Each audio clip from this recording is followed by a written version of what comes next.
자, 이게 변동금리는 예금금리가 오르락 내리락 하면 대출금리도 오르락 내리락 하게 하는 거죠. 자, 이렇게 해서 금융기관 입장에서는 일정한 마진을 먹는 거죠. 그래서 금리 변동 위험을 차입자에게 전가하는 방식 이렇게 하고요. 이것을 차입자에게 전가.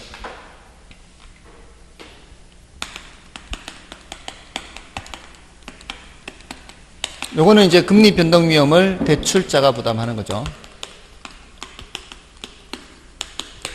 이렇게.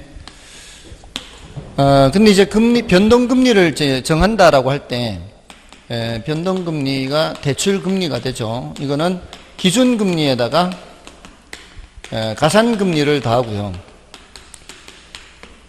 이 기준금리가 예전에는 CD 수익률을 많이 사용했지만 지금은 이제 코픽스 지수를 많이 쓰고요. 경우에 따라 뭐 CD 수익률 쓰기도 하는 경우도 있어요. 근데 이제 코픽스 지수는 6개월마다 금리를 조정하고요.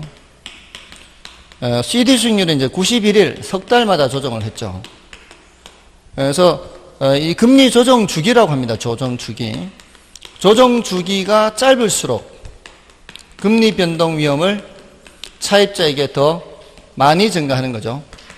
이거는 이제 금리 조정 주기가 길수록 고정금리에 가깝다 이렇게 보시면 되는 거죠. 그리고 여기가 이제 예금금리가 되는 거고, 일종의 예금금리. 이 코픽스 지수라는 게 금융기관이 갖고 있는 여러 가지 예금 상품이 있죠. 그 예금 상품의 가중평균 예금금리예요.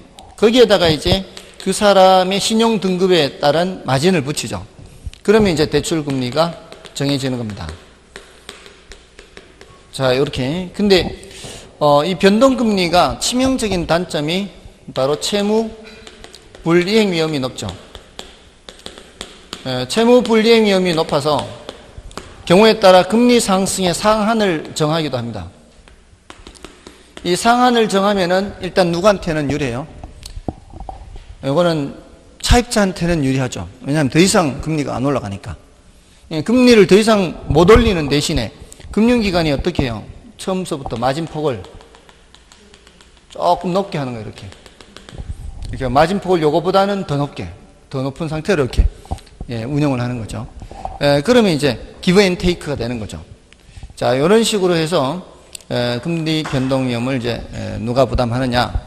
이게 차입자에게 전가, 대출자 부담. 자, 여기 이제 고정금리, 변동금리죠. 자, 고정금리, 변동금리는 뭐 이런 정도로 이렇게 체크를 하면 되고요. 뭐 특별한 뭐 내용은 더 이상은 없습니다. 근데 이제 112쪽에 가시면은 이제 원리금 상환 방식에 따른 분류해서, 자, 요게 이제 더 중요하죠. 요거보다. 원리금 상환 방식에 따른 분류해서 원금 균등을 기준으로 생각하는 게 조금은 나을 것 같아요. 그 다음에 원리금 균등, 그 다음에 체증식 상환. 자, 얘네들을 주로 이제 뭐를 많이 묻는가 하면은 원리금 지불액을 물어요. 원리금 지불액. 원리금 지불액이 어떻게 변하는지를 물어요. 그 다음에 이자가 어떻게 변하는지를 묻고요. 이자. 요런 데 대해서 이제 대답을 할 수 있으면 되잖아요. 원금 상환은 어떻게 되고 잔금은 어떻게 되고. 자, 이 질문하는 항목이 이렇습니다. 대체로 원리금 지불의 크기 순서가 어떻게 돼요? 원금 균등, 원리금 균등, 체증식 이렇게 되잖아요. 원금 균등, 원리금 균등, 체증식. 이게 원리금 지불액이 초기에 제일 많은 게 누구예요? 원금 균등이죠.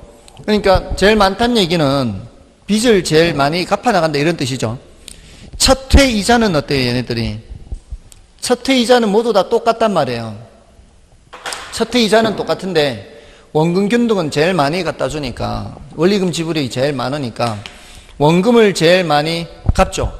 첫 번째는 이자가 똑같은데 갖다 주는 돈이 제일 많으니까 빚을 제일 많이 갚으면 잔금은 제일 적게 되는 거죠. 그러니까 두 번째부터는 이자가 달라지는 거예요. 두 번째부터는 이자가 원금 균등 상환이 제일 적게 되는 거죠. 그러니까 납입 기간, 전체 기간 동안에 납입 총액이 제일 적은 방식이 원금 균등이 되는 거죠. 맞나요? 원금균등이 은행에다 이자 수익을 제일 적게 갖다 주는 거죠. 그래서 일단 요걸 기준으로 하는데, 최정식 상환은 어떻습니까? 처음에는 이자도 안 되는 돈을 가져가는 거죠. 그러니까 이만큼 빚이 오히려 늘어날 수 있어요. 이자는 이만큼인데 가져가는 돈은 이만큼이니까. 그래서 무슨 상환이 발생할 수 있어요? 여기 이제 부의 상환이 발생하는 이만큼, 부의 상환. 그건 어떤 방식이에요? 최정식이죠. 그 다음에 이제 질문할 수 있는 게, 각각의 방식에서, 물론 이제 요걸 얘기하자면 잔금을 볼까요? 이제 다른 것도 있지만, 잔금을 보면은, 잔금은 직선적으로 일정하게 줄어드는 게 어떤 거예요? 원금균등이죠. 원금균등은 전부 다 직선으로 나타납니다. 근데 원리금균등은 잔금이 얘보다는 많잖아요. 원금균등보다는. 많기는 한데도 일단 빚을 조금이라도 처음서부터 갚아는 나가죠. 갚아는 나가기 때문에 떨어지기는 떨어지는데 이런 식으로 떨어지는 거죠. 이렇게 떨어지는 거죠. 그러니까 한 번이라도 납입을 하게 되면은 잔금이 누가 더 적게 남고, 원금균등이 더 적고 원리금균등이 더 많고, 이렇게 되는 거죠. 근데 부의 상환이 발생하는 최정식은 어때요? 여기서 이렇게 올랐다 떨어지는 거죠. 빚이 늘어나는 구간이 있는 거죠. 여기 이제 잔금은 이렇게 된다는 겁니다. 물론 이자도 어떻게 되겠어요? 이자도 이와 같은 방식이에요. 왜냐하면은 그 원금균등 상환은 일정하게 갚아나기 때문에 이자도 일정하게 줄어요. 원금균등은 이런 식으로 이 전체 금액에서 원금 상환액은 어때요? 일정하잖아요. 원리금 지불액이 점점 줄어드는 게 무슨 상환 방식? 원금 균등 상환 방식이잖아요. 여기서 이자가 지금 점점 줄고 있죠. 이자가 이렇게 줄어드는 게 직선으로 줄죠. 이자도 직선으로 줄고요. 근데 원리금 균등 상환에서는 이자도 곡선으로 주는 거죠. 이렇게 이자도 곡선으로, 또 원금 상환도 곡선으로 늘어나는 거죠. 이렇게. 이게 뭐예요? 원리금 지불액이 일정한 무슨 상환? 원리금 균등 상환에서는 이렇다는 얘기죠.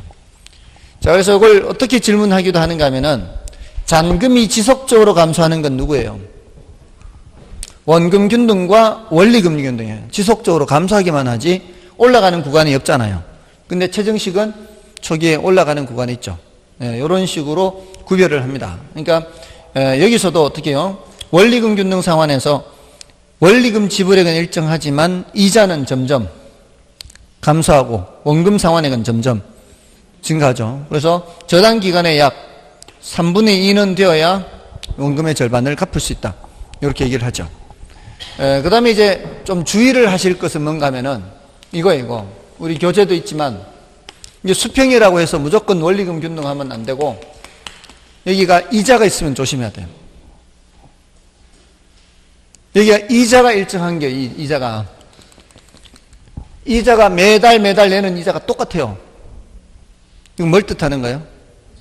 빚을 갚는 거예요? 못 갚는 거예요? 계속 빚을 못 갚고 계속 뭐만 내는 거예요? 이자만 내는 거지. 만기 일시 상환이에요. 고정금리로 계속 뭐만 내는 거예요? 이자만 내다가 만기 일시 상환이 이렇게 돼요. 그러니까 아직 한 번도 출제되지는 않았는데 그래도 혹시 주의를 좀 하시라고. 아시겠죠? 됐습니까? 자, 이렇게 해서 그거 좀 비교를 해 주시면 되겠습니다. 자, 넘어가시면 이제 기타 상환 방법 이렇게 있는데 요거는 좀 쉬고 하도록 하겠습니다.